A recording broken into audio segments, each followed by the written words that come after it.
Welcome back to another episode of Eagles Weekly. Here are your hosts, Brett, Haas, Mac, and Jack. How we feeling, fellas?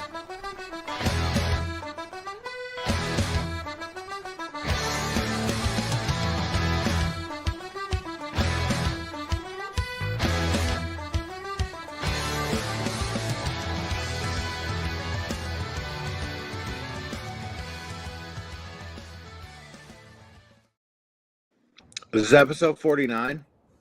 49, baby. 49. I'm back. Brad's Damn, back. we already got eyeballs. We 50 eyeballs already. Good Lord.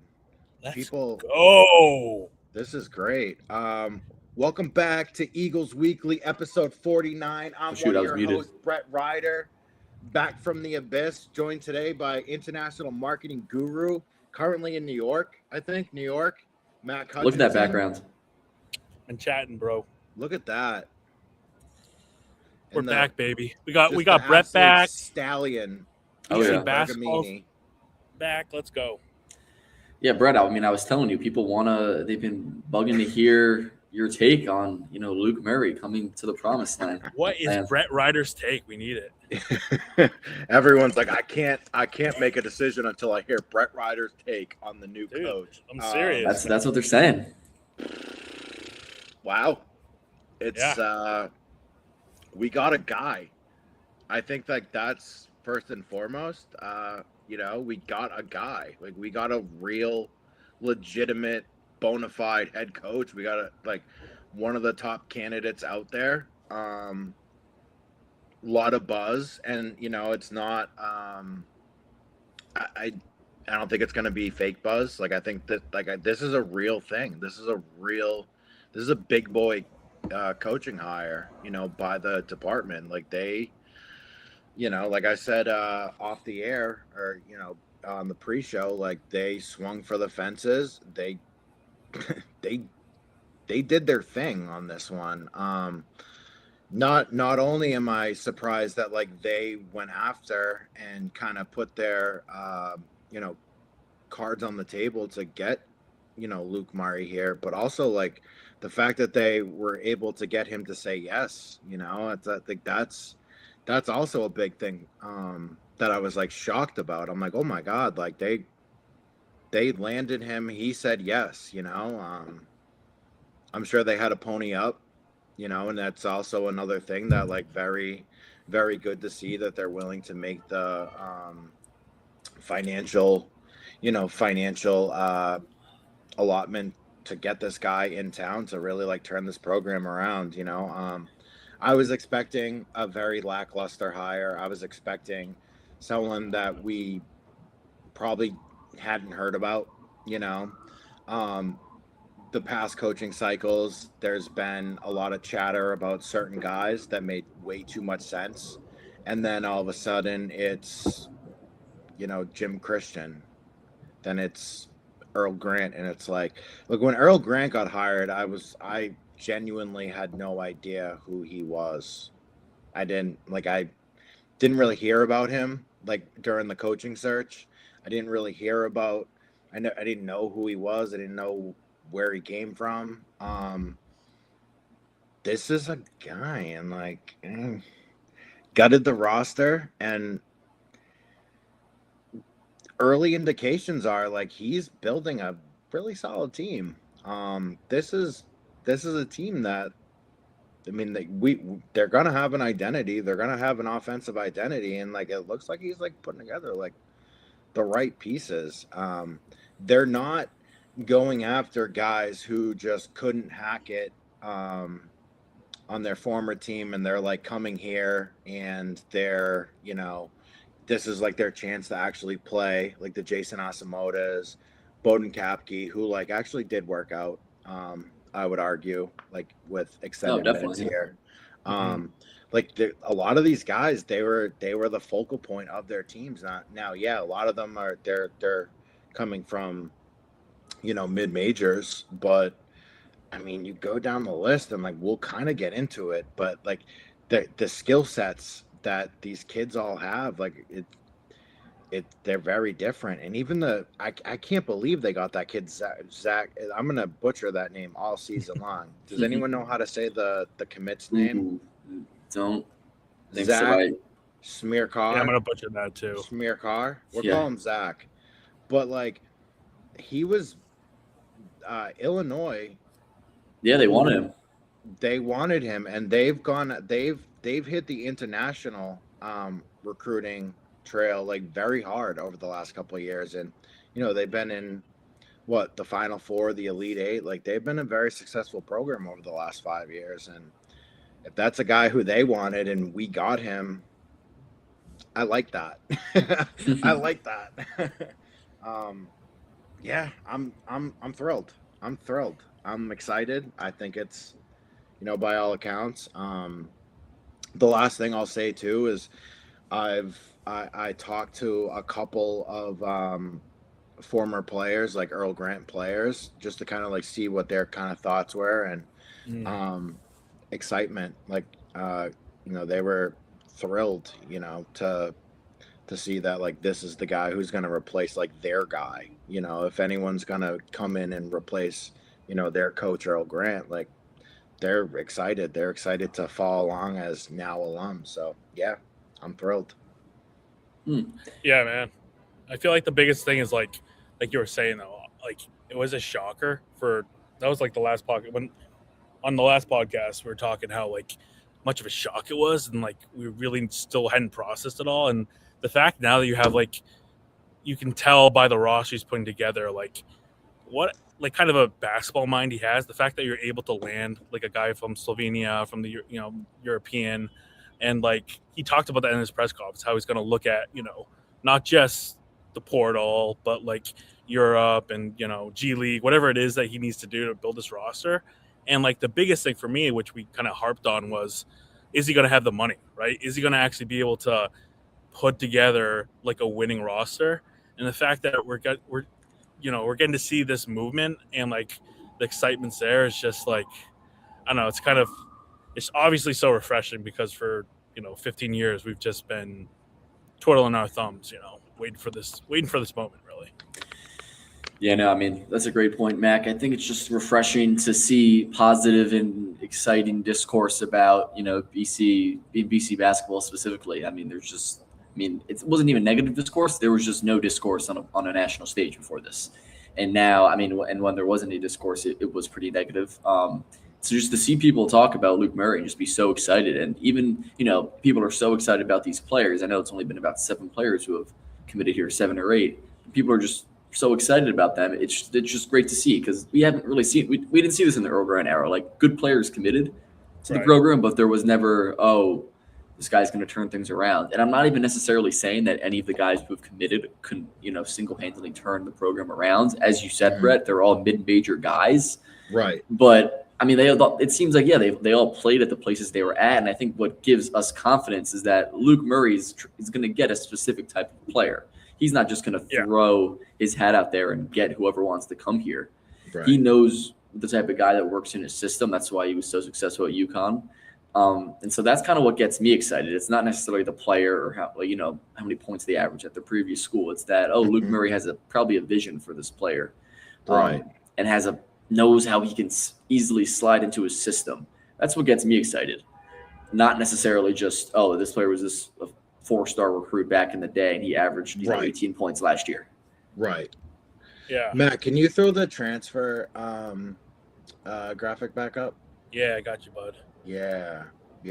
Just it just helps. It's like a point of reference because, like, dude, like Jack makes a great point. Talking about like, when you think about like, we fall in love with like, he was a 4-star. He was a 4-star. Means nothing. Means absolutely nothing. Nothing. Yeah, like the freshmen that were 4-stars that left. Right. Exactly. Yeah. Johnny Thompson, 4-star, right? Like, right. Johnny doesn't mean anything. He was a 4-star. Doesn't mean anything. Prince was a 4-star. Like, again, nothing against those guys. They just didn't play like 4-stars. Yeah. And and it's kind of like who was the other kid from last year? Was Asamoah? Asamoah, yeah, he might have been, yeah. He was Right. a 4-star. Yeah, he was. He Yeah, was there like you a go. high 4-star too. Like he was a big time Mhm. recruit for Baylor, and Yeah. that's who I was trying to think of. Like, yeah, like we got these guys who are the TJ Power saga, right? Like it's like, oh, he Right. was a 5-star. Like we gotta Yeah. get him, and it's like, do you though? Like, and I get it, Yeah. and like I get it because like I felt I would always fall for that too, and be like these like former highly touted recruits. They just didn't play a lot at like these places, but like they can come here and play, and they'll flourish.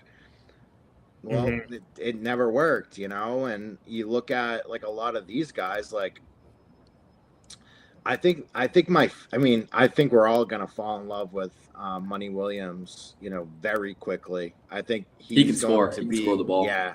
I Just think he's gonna the be name alone. The dude. name, Come these on. names name. are crazy. Just all of these names. Yeah. Like I love Yeah. them. Awesome. Ernest, Brandon Ernest, yeah. Benjamin. Like, Mhm. oh, love it. I think Ernest Shelton, because I don't even know how. Like maybe it was on the timeline, maybe I'm just.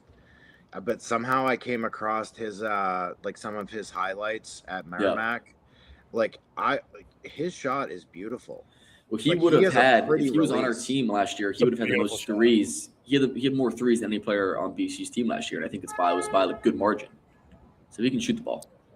That makes sense. Were you guys able to? I'm sure you're able to see the Woj interview.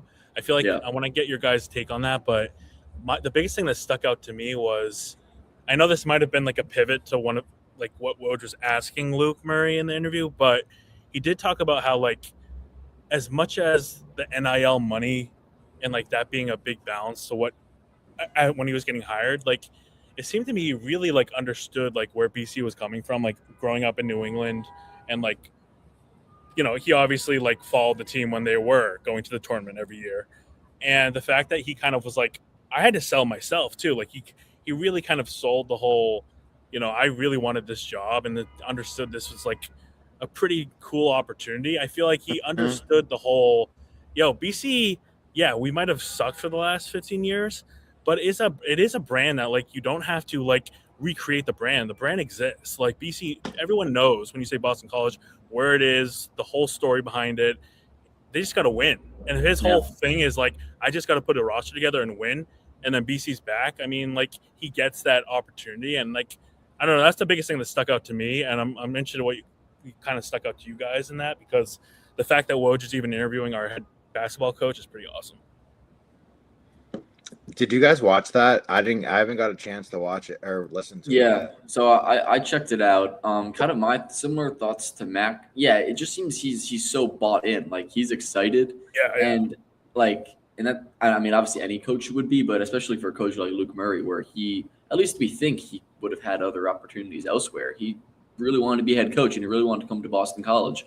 But one of the things I also took away from that interview was, Mac, I'm sure you noticed this as well when Woj brought up, the craziness of this era and how, BC hasn't had success, and historically they don't have much NIL. And, Luke was kind of coach. What should we call him? Coach? Yeah. Coach Murray was basically like, yeah, it's not like we can just, wave a magic wand, and I'm not going to be that guy who's just going to complain about our resources because I just took this job. I don't want to upset the president or Father Leahy or anything like that. And so he wasn't really like reassuring in terms of BC having more NIL or anything. I think Coach Murray, he's aware of the situation he was walking into. I think there's probably been promises that the NIL is going to increase, but I mean, if we're just looking at this roster, it's a bunch of mid-major guys. Like, I don't think there was no one on this roster is like making an insane amount of money, right? That's just kind of my takeaway. Not at BC. No, not here. Right, exactly. So to me, it doesn't seem like the NIL has really changed that much. Obviously, like Luke Murray's coaching ability is what could change this and make this team really successful. But that's kind of what I took away from the interview, that I don't know if there's been any significant increase or change in the NIL. I think there may be in the future, but at least right now, it doesn't seem like it. I would say, Jack, to that point, like clearly we're still BC. Obviously, like we weren't going to fill this roster with a bunch of Power 4-5 guys or whatever. But the fact that we at least have BC at the place now where they are putting up enough money to clear house and bring in a new roster. That's and true. That is definitely significantly more of an investment from the school than what we had previously. That's So I very feel true. like that's at least the school recognizing we're like missing the ACC tournaments. Like we can't do that again. That We got should to get happen. rid of this roster, and we're going to at least give you enough funding to at least bring in a completely new roster, because this is clearly not working. I think that for BC, and I mean, this is again for BC, at least a massive step up from where we were, the last couple of years. So for me, that's a big step forward, and he kind of talked about this in the interview a little bit. He's like, this is like kind of the first step. And then like, he's kind of almost has to prove like, okay, what can he do with this money? And look what he can, and if he wins a bunch of games, maybe he's able to go back to the school and say, okay, look what I did with this. Yeah. Imagine what I can do with that. And I think that's kind of where we're at right now, if that makes sense. No, absolutely. Why is Jack Bailey still on the roster? He's the one guy. Luke was like, yeah, we had everyone leave except one guy. That's the one guy. I couldn't tell you. I don't really know anything about his game, to be honest. Do you think that he didn't play a minute, right? No, he didn't play a single minute. Yeah. Did Luke Murray want him, or is it kind of like, hey, I'm here for the scholarship? If I had to guess, he probably just doesn't have many suitors elsewhere, and was like, I want to stay at PC. Good, smart for him to do that. Yeah. Luke's probably like, I mean, this is one less guy we have to go out and get. So he's probably happy about it. Yeah. And he's like, hey, we're not paying you. He's like, that's fine.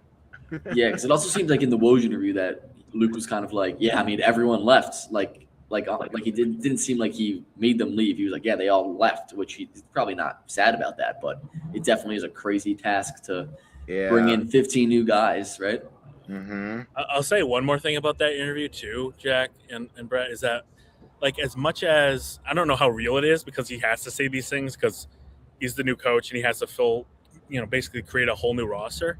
Yeah. But he's at least got the right mentality. Like, he kind of got that, like, Joe Mazzulla mentality where he's like, okay, like, all right, this is a really difficult situation. Like, that's a good thing.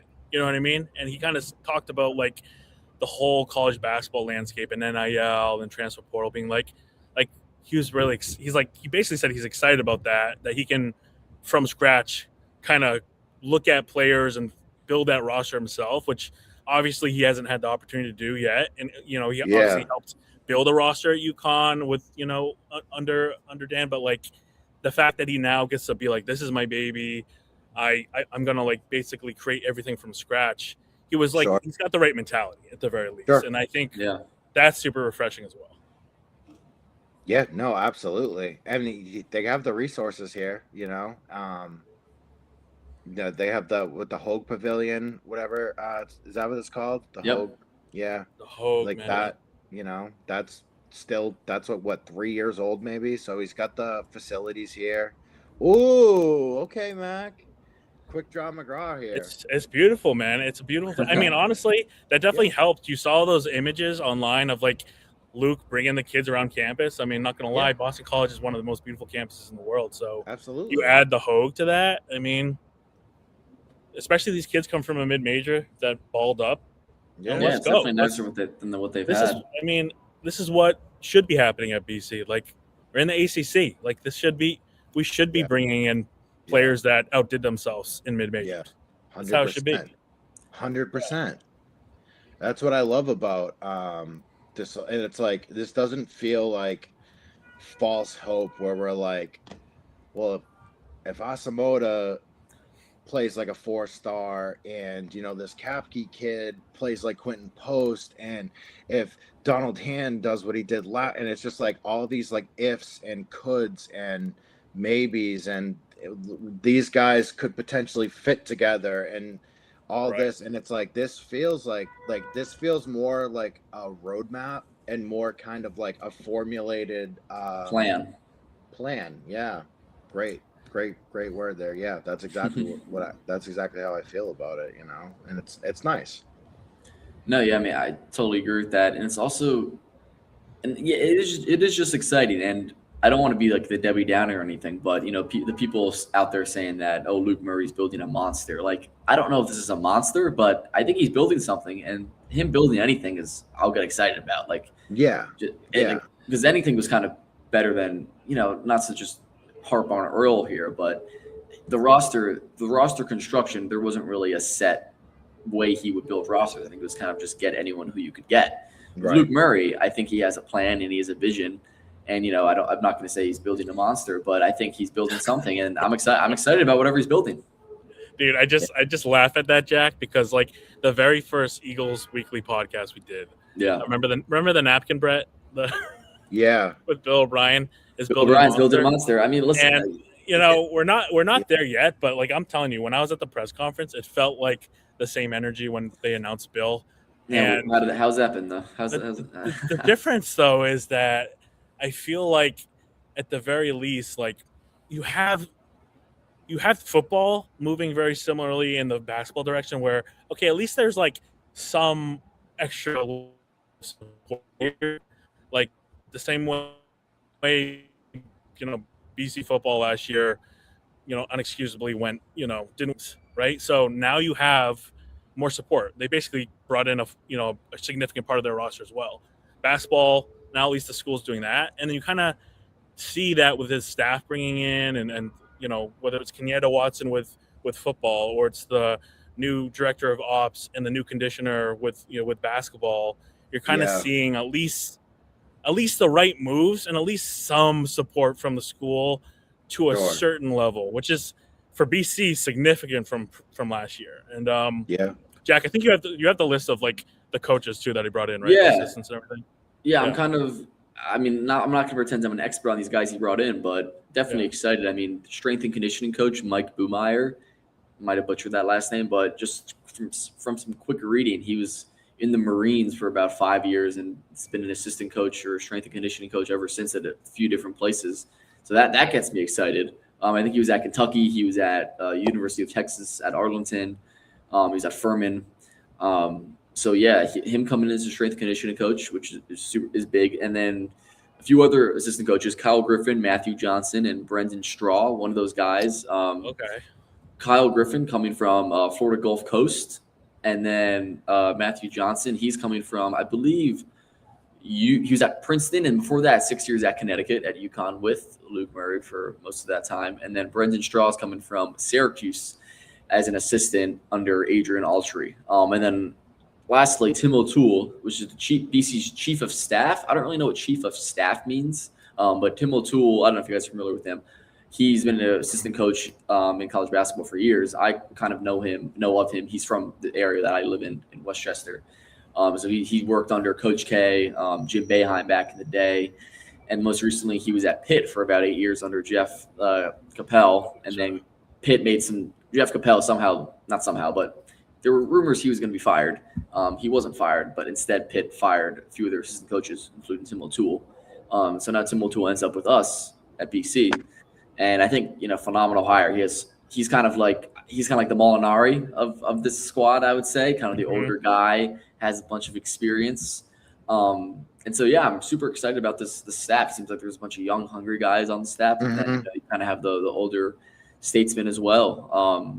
No complaints. And then Eric Yoon Scofie as the Dobo, the director of basketball ops. Not sure. He was also at UConn with Luke Murray, but then I think went to worked in at an NIL company or an events company for the past few years. So he's now making his return to college basketball. It seems like the staff it's pretty well-rounded staff. Obviously, we won't know until they actually get record and we see results. But looking good so far, guys. It's nice that they're at least building it out to the point where they're starting to add positions that they didn't previously have. Like the chief of staff is new.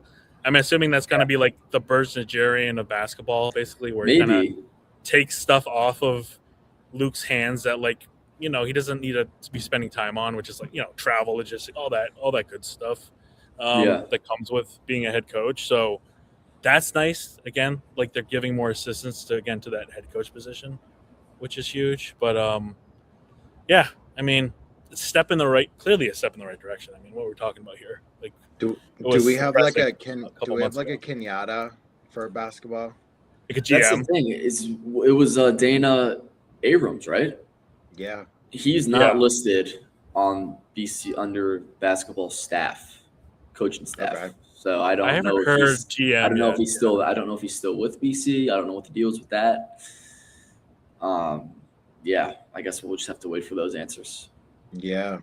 Mac, maybe that's something that you can They definitely need like a Kenyatta Watson for basketball for sure. Because I've been loving the stuff I've been seeing from him, from Kenyatta, like with football and everything. He's on the road doing his thing. Like, you definitely need a full-time guy that's just looking at the portal and basically looking at the talent across the leagues and everything. So sure. That'll be a big thing to watch as well. So, I mean, hey, they built up the staff, man. He's got to support now, and we'll see. It really comes down to, like Mike G will say, just win, right? Hashtag just win. I'm kind of curious, Brett, you mentioned you talked to some of the former players on Earl Grant's teams. Kind of curious, what are there any other takeaways from those conversations or anything that they had to say? Yeah, I mean, like, one of them was just talking about how excited he is to be able to like actually watch, because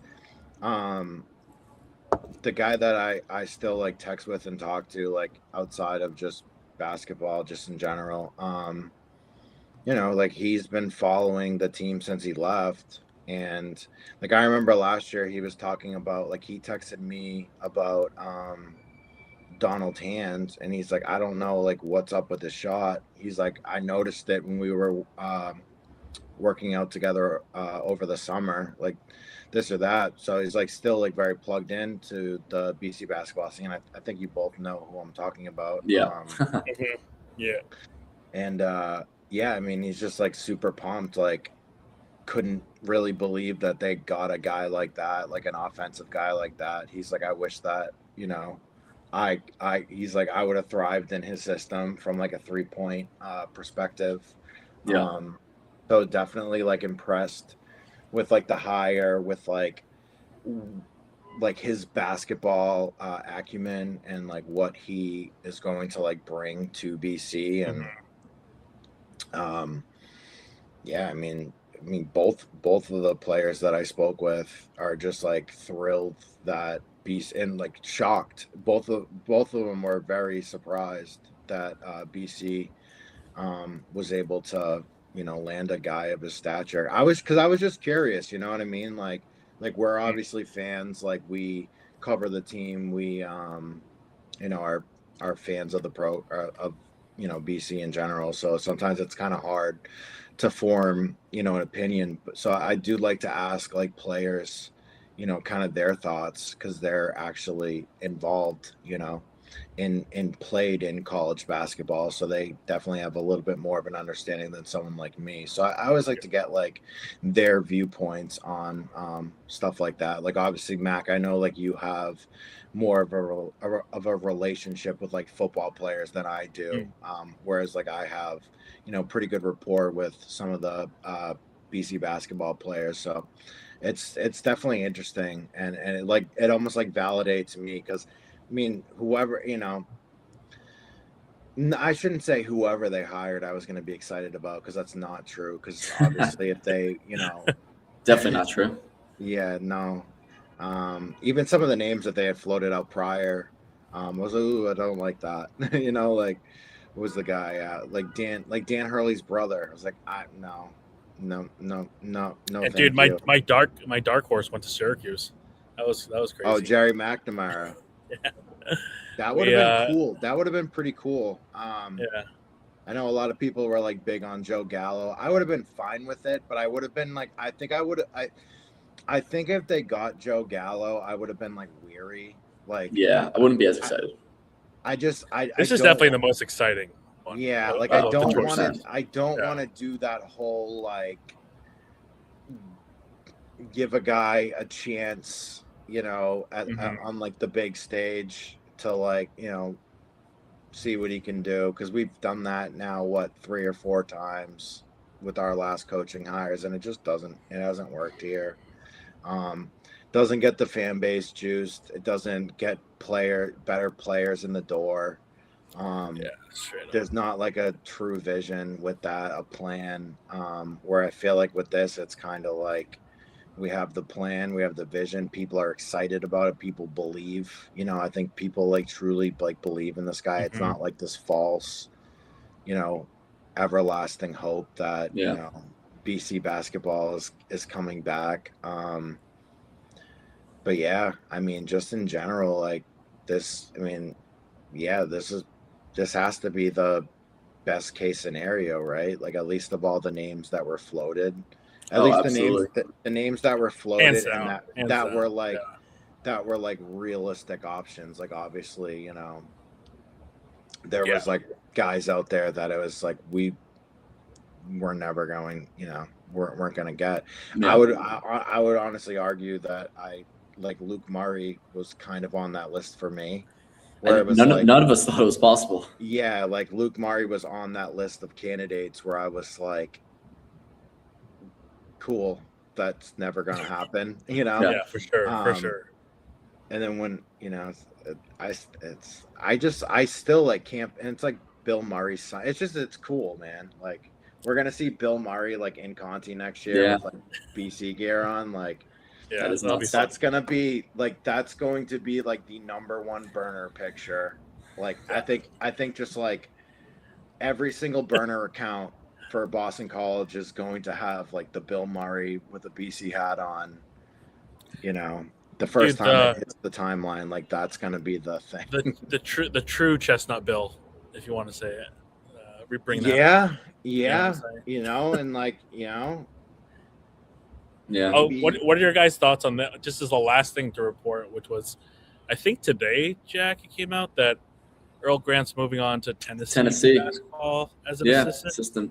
So just to wrap up the past, I mean, good for him. He got his next job. Yeah, I mean, wish Earl well. I mean, again, I obviously all think he was a great guy. Like, there's no question. Yeah, we've all been on record saying we liked Earl. Yeah. It just didn't work out. And, he had highs, and there were just way too many lows. Mm-hmm.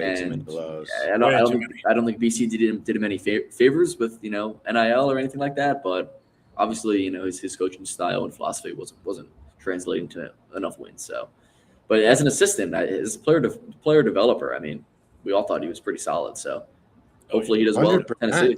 Yeah, 100%. He was I would say like that assessment that you just made is like exactly like to a T how I felt about our boy EG.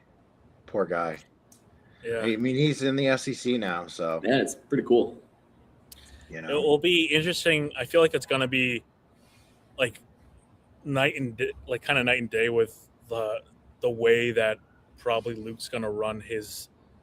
I mean, you got to have obviously the biggest criticism Earl Grant was the X's and O's and the in-game plays and the set plays and all that. Like the fact that Luke apparently was the mastermind behind a lot of the UConn offense is going to be, again, super refreshing probably for fans. Like obviously just the fact that they're going to be in a lot more games and like you're a lot more confident with that. That'll be just super fun to watch. Yeah. But I'm interested in, I mean, I know we're like more of the fan podcast here, so obviously, Dan Hurley was the guy that claimed that made the claim that BC is going to have a renaissance. On a scale of 1 to renaissance, like, what are your guys' thoughts? I know it's like super early, so we only have half a roster built, but like, what's the excitement level? What are you guys feeling? Renaissance. I mean, yeah, I don't think there's a guy who could get us more excited. So whatever you want, that's renaissance, sure. Like, yeah. I mean, dude, like we've been dead in the water, right? Like the last 2 years, we didn't make the ACC tournament. We won how many ACC games did we win over 2 years? Like 9. Not many. Straight up, dude. Honestly, like just being competitive is going to feel like a renaissance compared to the last 15 years. If they go out and win 15 or 16 games and have win 7 or 8. Few competitive ACC wins, like then there you an upset or two against a big team, and they have a play style, and they Yeah, and listen, dude, like the roster, like they all have additional eligibility beyond next year. So it's like he mentioned that in the Woj pod, like retention is going to be huge. Like that's going to be second huge. year. But, Second yeah. year. You would rather. I mean, this makes sense. You would rather pay guys who you know already. Like you right? You don't want to just throw money at guys you don't know. And so obviously he had to do that this year. But once you have guys for a year and you like them and you know they could add value, you'll pay them. You want them to stay. And like Earl had to do that his last 2 years here, and it just didn't fucking work. Now, it's hard to know what you're going to get from a guy from a lower conference who didn't play much. That's an important point, though, because like if he is able to prove not only to like the fans but the players, like, hey, my system works. I know the right people to choose. Like that retaining is so much cheaper than obviously buying and bringing in new players like it is this year. So, like that'll be a huge thing to watch for sure. If they're able to have a successful year, whatever that means this year, which for BC is probably making the ACC tournament and, be competitive in a lot of games. Yeah, I mean, let's hope so. Because if Luke Murray can't fix this program, I'm not sure there's many other guys who will come. That's going to be rough to fix them. Yeah, so you kind of have to hope and believe at this point, right? Yeah, what else can you do right now, dude? Yeah. I mean, we, like you guys said, we got the best guy probably available, and the school's at least giving him a base level support here, and we're halfway there. What? Yeah, I just thought of this. Did you guys see that BC's renovating or Carney Hall for $125 million, the largest donation in BC history? It's like, listen, I'm all for academics, but like, how about can't like $5 million of that go to athletics or basketball? Like, $125 million for a building. I never even walked in Carney Hall in my 4 years at BC. Carney might be the most irrelevant building on the campus. They're redoing it for $125 million. I love this take. Are you serious? Like, can some of that go to athletics where like more people can enjoy that and probably benefit, and probably benefit the school more if obviously teams are better, more people apply instead of one stinking building. Like, I don't know, that just kind of was like, oh, classic BC, renovating a building. No, preach, Jack. That's what I've been saying forever. When it comes to like the third party and the NIL, like they have to be better at sales, to be honest. Like there's a massive alumni and a lot of them are billionaires, and to be honest, like you got to like get them to donate to the athletic department. That's a huge thing. Like, it's $125 million for a building. I don't know. It's definitely earmarked for that, for like academic only, which is just rough, Yeah. He's like, what the fuck? That building sucks anyways. Yeah, it does. I never went in there. Never. Who was going in there? Which one is that again? It's like next to McElroy Commons on Upper Campus near Stokes. Yeah, like. Yeah, fuck that building. Yeah, what? It's fine as is. It is. I've been just like renovate half of that and give the other $50 million to. Yeah, did you ever go in there, Brett? I had a class in there. Yeah, it's fine. Yeah, it's fine as is. We don't need to renovate it. You just need a classroom. Like what? There's desks. That's fine. We need some more. We need some more Power 5 transfers. That's what this school needs.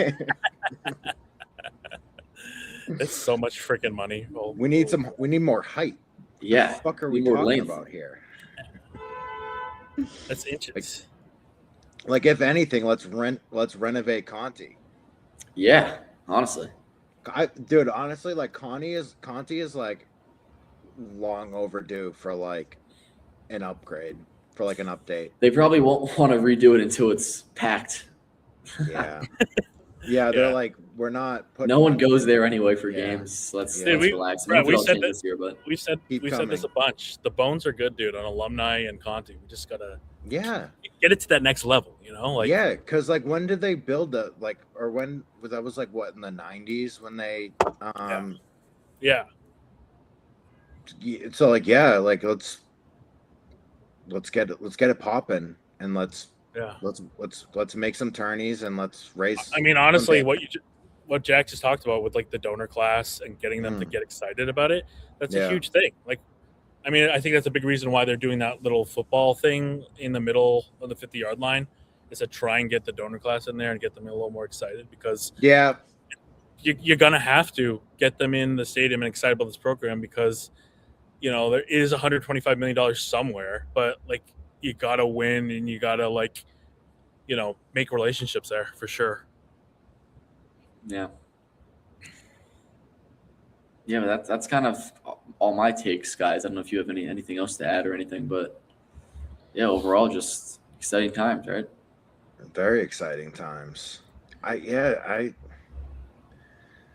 a bit at a loss for words. Like, I think that's my ultimate message to people. Dude, I'm very sad. I'm very satisfied. I'm satisfied with the hire. I'm satisfied with what they've done so far. The kid from Fairfield, I think he's the top leading returning rebounder. Yeah, top rebounder, dude. That's huge. Mm-hmm. Ernest Shelton, who we talked about, 3-point specialist. That's great. Money Williams, scorer. Zach, redacted. Like, that's there's a good chance that he might actually start as a true freshman. At least, like, he's gonna get like big time minutes either way.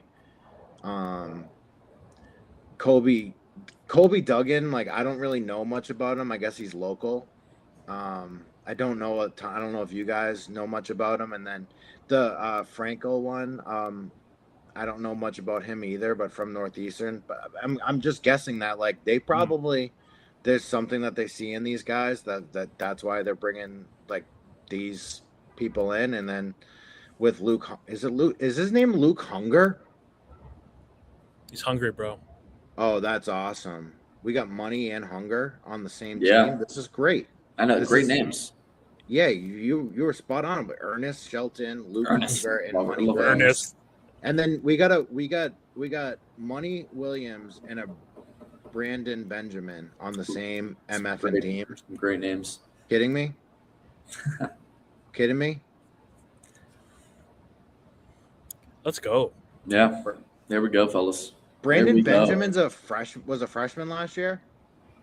Yeah. So yeah. According to my research, at least. No, I believe you. I'm just shocked. Yeah, he was. That's crazy. Played 32 games, 31 minutes a game, averaged 14 points. Whoa. Shot 56% from the field. That's good. 10 rebounds a game. Yeah, 25% from three. Dude, and they have experience, man. These guys have experience. Yeah, he played. Huge. He played. You know? So they have 8 people on the roster now, right? Because these 7 plus Jack Bailey. Oh yeah. Who's the one person from last year's team that you were like, wish they would have kept him? It was Hand, right? Or wish he stayed. I mean, not Hand. Payne. Payne. Yeah, Fred Payne. Yeah. Payne or Kapke. Yeah, Kapke would have been. Or even a guy like Steger. I understand that. Because, like, I was gonna say, like, even like Steger. Because I could see Steger becoming good. You know what I mean? Mm-hmm. But it's all right. I'm fine with it. I was just kind of curious, like, what you guys. And even a guy like Hastings, who kind of drove me crazy at times, just me from too. his decision making. I feel like Luke Murray could unlock something with him. Yeah. And I don't think he's committed anywhere, so maybe he could come back. Probably not, but probably not. Yeah. Did Fred Payne commit anywhere? No. I saw Kapke's at Nebraska. Yeah, no, Nebraska, I think got a new school on actually most of the guys. So I don't know if it was Kapke to Nebraska confirmed. I know that was rumored. I think, but I took that from CBS. So yeah, I think it was. For people that don't know, if you go to eaglesdaily.com, we created a portal tracker. So as we add to this roster, we'll update it as well as we can. So go check that out. And man, I mean, I felt like when we're talking about like the last year, Brett, like, and retaining players at all, like, I felt very similar to football, where I was like, yeah, there's a few guys. It would be great to, keep Reed Harris and all that. But, like, at the end of the day, it's like, we sucked last year. You know what I mean? if you've like lost everyone, like could you really be that upset? You know what I mean? Exactly. Yeah. And that's why at the end of the day, fully new roster, let's go. Yeah. It'd be fun too. Yeah. Yeah, dude, we gotta get Conti back, man. That's gonna be, dude. When Conti is, I mean, Brett, you remember, dude? Freaking Jared Dudley and Tyrese Rice. That shit was unreal. Like Conti. Yeah, me too, Jack. Last thing that I want to say, we gotta like get in the weeds here and get we gotta get some like promos, some shirts. We gotta really. That's your thing. That's your guys' thing. Come on. If you're part of it now too. No, I know, but I'm not. I don't design the shirts or anything. That's kind of. Is that a Mac specialty there? Any ideas? We're a think tank. We need a slogan. Ask the burners. Think tank. I mean, we definitely got to get the Ronis. Oh yeah, right. What was this thing? He dubbed him the Ghostbuster. Yeah, I think that could be a cool design. Right. Ghostbuster shirts. We got to get some Renaissance shirts. We gotta Renaissance. We gotta rethink this. Hit. We gotta relaunch the shop. We gotta figure that out. I think that's our project. I gotta get some merch. That's our summer project for sure. Yeah, that's definitely that's on the horizon. That's good stuff. I didn't even think about that. A Renaissance shirt would be fucking sick. Yeah, dude, fucking the Renaissance. Would be dope. Yeah, I would enjoy that quite a bit. Damn, this was a good one. We're in and out. Any other final thoughts? No, I feel like we hit them all, but yeah. Did you guys miss me? I missed you, bro. Yes, I needed to hear your take. I've been dying for this, Brett. I told you. The people have spoken. They've been waiting for you to be back. Brett's back. BC basketball's back. They have been. Everyone has just been absolutely flooding my DMs, and they're just like, "Hey, where are you? Like, what were your thoughts? Like, like thousands." They've been texting me, dude. They've been texting me. So I've been getting thousands of messages from people, just like they just want to know what I think. Hey man, things are looking up, man. We got you back, and the fact that we did an entire podcast on BC basketball. Times are good. Yeah. Oh yeah. You know what I mean? That's a win in itself. Right there. Boom. Yeah, because I mean, last year we would like, especially during this time when there were a lot of basketball transfers, and we were like talking about that, and then we would have to fill time with football and be like, oh yeah, like Dylan Lonergan scratched his ass in practice, like Well, Mac was making some 10-2 predictions, right? Yeah, I know, man. Was that your prediction last year? No, I'm just messing with you, but it was close. Close. It wasn't far off from that because I think it's very on brand for Eagles Daily, dude. Very on brand. I think we predicted a winning basketball season too. Like I definitely did.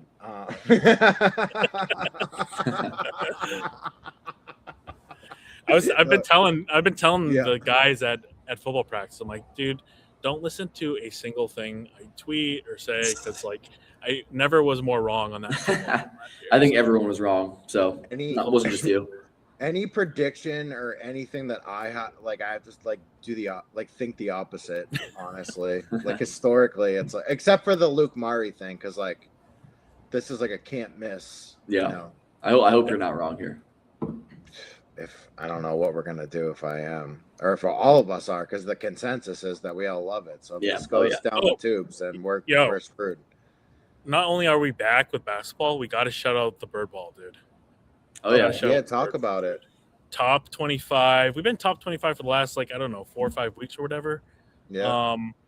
And as of right now, it's looking like they keep playing like this. They're going to be not only in the tournament, but a chance to even host a regional at Boston College. I hope so. I mean, that loss to Maine though didn't help. But you're gonna have sneaky New England teams every once in a while upset you. But shout out Birdball. That'd be awesome if they hosted. Yeah, Birdball, dude. Go watch some baseball. Roger and Donato. I mean, he's really, I'm not gonna say turned their program around, but brought them back to where they were with Gambino. Dude, I mean, you have a program basically that was picked last by coaches. Yeah, it's awesome. In the ACC, great story. Now top 3 team ranked. It's a great story. So things are looking up, brothers. Just it's all trending up on the heights. There we go. There we go. All right. Any other final thoughts? That was a good final thought, Mac. Yeah. That was a Bird good one. ball. Anyone else Jack, do you have a final thought? No, I don't think I can top that. Thank you, Yeah, man. me neither. Yeah. All right. Yeah, well, watch the bird ball. it's a All right. Thank you, everyone. It's a clean 50. Episode Clean 50. 49 in the books. Yes, sir. And make sure you follow all the socials. Was it at Eagles Daily BC, right? Or underscore BC? Yeah. Yeah, Underscore. something like that. Get that underscore. You'll find us. Just friggin' search us up. You'll see it. Go to eaglesdaily.com too. Nick's been writing some good articles for us and stuff. So and our portal tracker's there. So go check that out. Perfect. All right, boys. Thank you. God bless and go Eagles. Let's go. Go Eagles.